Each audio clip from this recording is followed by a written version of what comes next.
Hello everyone, welcome to one shot. और आज हम लोग स्टार्ट करने वाले हैं VARS के आगे का जो था कि COP ऑफ VARS क्या होती है। ठीक है, तो COP ऑफ VARS से पहले हम लोगों को COP ऑफ VCRS पढ़ना बहुत ही ज़्यादा ज़रूरी है।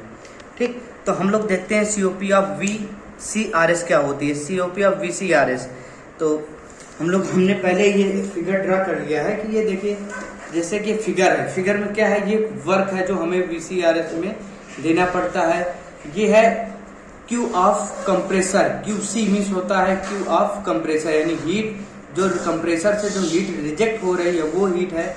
एक्सपेंसर वाल से हमें मतलब नहीं होता। और ये है QE यानी heat of evaporator, heat of evaporator. QE means होता है heat of evaporator, heat of evaporator. और QC का मतलब होता है हीट ऑफ कंप्रेसर। ठीक है, तो हम लोग यहाँ पर देखते हैं कि जो पूरा सर्कल होता है, जो पूरे साइकिल होता है, उस पर वर्क क्या होता है कि वर्क हमें देना पड़ता है। वर्क जब हम देते हैं तो हीट रिजेक्ट होती है, और हीट रिजेक्ट होती है कंडेंसर में। इसके बाद एक्सपेंशन वाल में हमें उससे मतलब नहीं रखना, हमें मतलब रखना है इवापोरेटर। इवापोरेटर से क्या करता है कि जो रेफ्रिजरेंट होता है वो ऑलरेडी इतना ठंडा होता है कि रूम की हीट को वो एब्जॉर्ब कर लेता है, यानी यहाँ पर वो हीट अपने अंदर ऐड करता है और आगे बढ़ जाता है। तो कुल मिला के पूरी प्रोसेस हो जाती है। ठीक है, तो हम लोग देखेंगे कि एनर्जी बैलेंस लॉ क्या कहता है। हमारा एनर्जी बैलेंस लॉ कहता है कि जितनी हीट हम दे रहे हैं, यानी कि गिवन हीट दे रहे हैं उतनी हीट रिजेक्ट कर रहा है, तो हमारी एनर्जी क्या हो जाएगी, बैलेंस हो जाएगी। हमारी एनर्जी बैलेंस हो जाएगी। ठीक, जितनी हीट हम दे रहे हैं उतनी हीट अगर हम रिजेक्ट कर रहे हैं तो हमारी एनर्जी बैलेंस हो जाएगी। ठीक है, तो वहीं पर हम यहाँ पर देखते हैं कि QE प्लस WC, यानी हम क्या क्या क्या इस पर दे रहे हैं। हम यहाँ पर ये हीट ऐड करा रहे हैं, साथ में वर्क ऐड करा रहे हैं। जब इतना हम इसको दे रहे हैं तो हमें प्राप्त क्या हो रहा है कि हमारी कंडेंसर में हमें हीट रिजेक्ट हो रही है, यानी QE plus WC equal to QC, यानी कि heat of evaporator plus work of compressor equal to क्या हो जाएगा, heat rejected in condenser, heat rejected in condenser. ये QC मीन्स होता है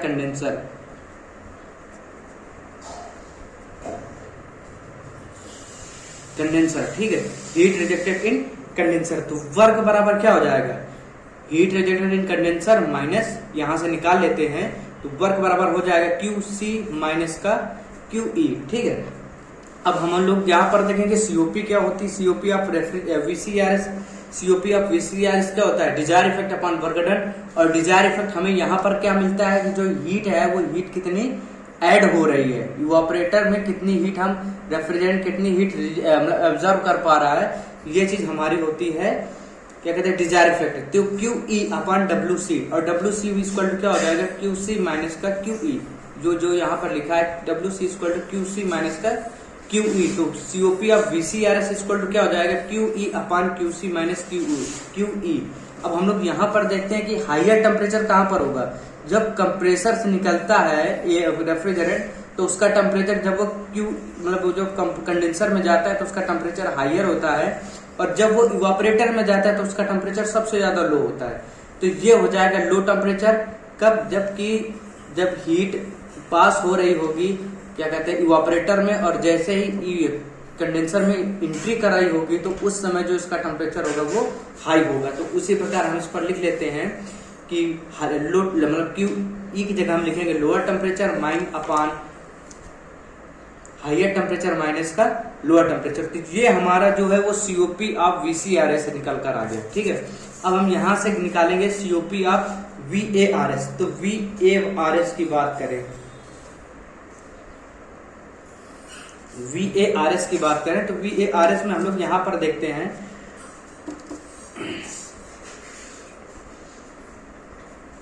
यहां पर देखते हैं ये हमारा है कंडेंसर, ये हमारा है कंडेंसर से क्या होगी, हीट रिजेक्ट हो रही होगी। एक्सपेंसर वाल में हमें मतलब नहीं है, ये हमारा है इवापोरेटर। इवापोरेटर में क्या होता है, हीट ऐड हो रही होगी, यानी कि ये हो जाएगा QE। ये हमारा हो जाएगा एब्जॉर्बर। ठीक है, एब्जॉर्बर से हमें मतलब नहीं रखना, ये हमारा हो जाएगा पंप। पंप में हम वर्क दे रहे होंगे, और ये हमारे इस पर भी हमें वर्क करना पड़ेगा। जैसे ही कंडेंसर में हीट रिजेक्ट होती है वैसे ही वो ये होता है जनरेटर। कंडेंसर में हीट अगर रिजेक्ट हो रही होती है कॉइल में, तो जनरेटर में हीट क्या होती है, ऐड हो रही होती है। तो क्यू ऑफ जनरेटर यानी हीट इन जनरेटर, जनरेटर में क्या हीट का इफेक्ट पड़ेगा वो चीजें होती है। तो यहाँ पर अगर हम VARS में अगर हम एनर्जी बैलेंस लगाए हैं, यहाँ पर अगर हम लोग एनर्जी बैलेंस लगाए हैं,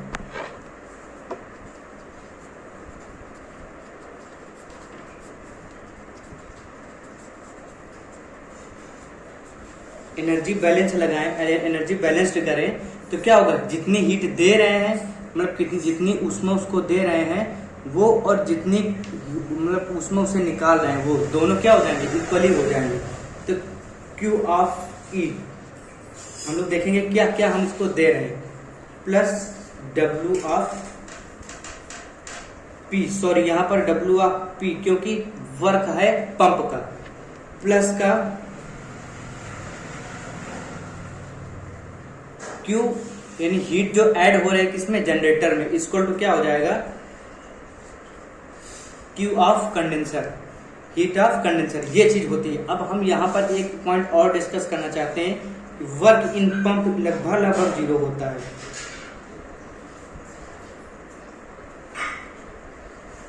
वर्क इन पंप क्या होता है, लगभग 0 होता है, टेंस टू 0 यानी लगभग ये इक्वल टू 0 होता है। ठीक, वर्क इन पंप लगभग क्या होता है, 0 होता है। क्यों, क्योंकि हमें बहुत ही कम काम देना पड़ता है कंप्रेसर की तुलना में वर्क में, इसमें पंप में, तो इस वजह से हम कह सकते हैं कि वर्क इन पंप क्या होगा, लगभग 0 होता है। तो इसको हम लोग 0 कर देंगे।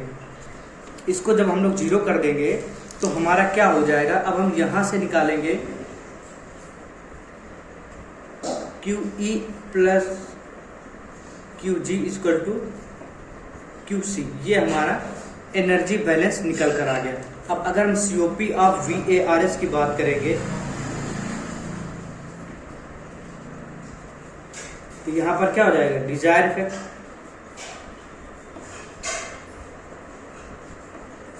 Upon work done. यहां पर हम लोग डिजायर इफेक्ट की बात करते हैं तो यहां पर हमारा डिजायर इफेक्ट क्या हो जाएगा, यहां पर जब हम डिजायर इफेक्ट की बात करते हैं तो हम देखेंगे डिजायर इफेक्ट की बात करेंगे तो डिजायर इफेक्ट यही होता है कि इवापोरेटर से कितना हम कुछ भी ऐड कर ले, कुछ भी लगा लें, लेकिन हमारा डिजायर क्या होगा कि इवापोरेटर से हम इवापोरेटर में हम कितनी हीट क्या कहते हैं रेफ्रिजरेंट एब्जॉर्ब कर रहा है, ये हमारा होता है डिजायर।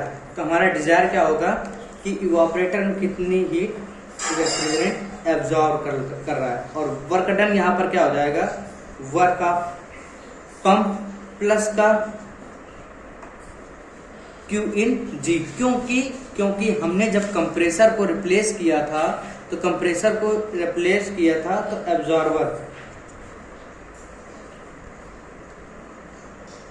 एब्जॉर्बर लगाया था, एक पंप लगाया था, जनरेटर लगाया था, जिसमें एब्जॉर्बर का हमारा वर्क लगभग एक्सटर्नली कुछ नहीं होता। वर्क होता है जो होता है जनरेटर का होता है, और पंप यानी जनरेटर को हमें जनरेटर भी कुछ मतलब इनपुट देता है और पंप भी देता है। तो इसलिए हम एब्जॉर्बर को हम मानते ही नहीं है, क्योंकि एब्जॉर्बर में हमें कोई वर्क करना नहीं पड़ता।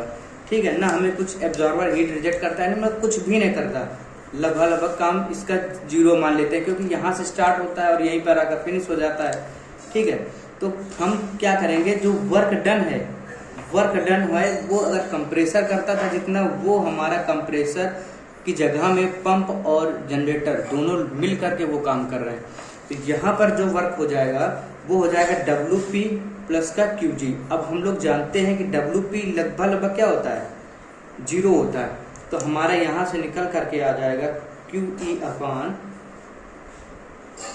QG। तो ये हमारा आ गया COP ऑफ VARS, यानी COP ऑफ VARS बराबर हो जाएगा QE अपॉन QG। ठीक है, ये हमारा COP ऑफ VARS आ गया। ठीक है, अब यहाँ से अगर हम एक चीज और देखें कि अगर हम इस पर कंप्रेसर का गुणा कर दें, यानी कि अगर हम यहाँ पर COP ऑफ VARS में जो QE अपॉन QG है, इस पर अगर हम कंप्रेसर का वर्ग का गुणा कर दें, WC अपॉन WC, दोनों तरफ कंप्रेसर वर्ग का गुणा कर दें, तो हमें क्या प्राप्त होता है? तो हमें प्राप्त होगा COP of VARS equal to प्राप्त हो जाएगा, हम इस चीज को 1 में ले लेंगे और इस चीज को हम लोग 1 में ले लेंगे, ठीक है। तो जब हम इस चीज को 1 में ले लेंगे, QE upon WC multiply W upon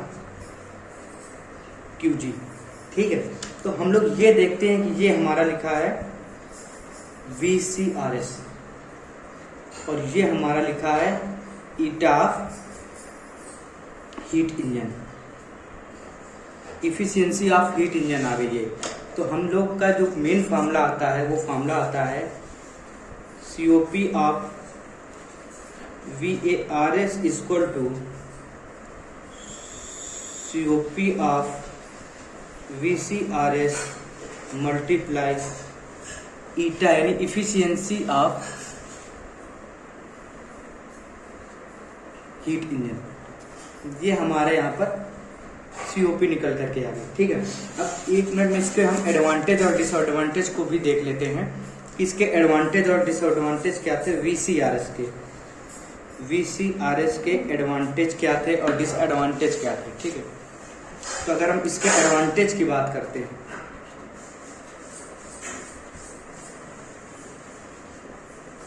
advantage में सबसे पहला एडवांटेज जो हम लिखेंगे वो यही लिखेंगे कि work of pump equal to लगभग 0 होता है, तो हमें पंप में ज्यादा काम नहीं देना पड़ता है, ठीक है। यानी कि इसमें जो इनपुट होता है वो हमें नहीं देना पड़ता है। इसकी जो कॉस्ट होती है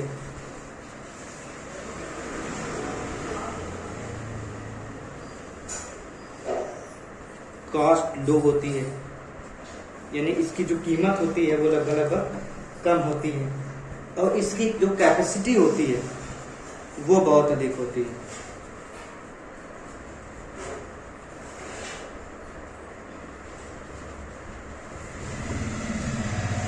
ठीक है, थैंक यू वेरी मच।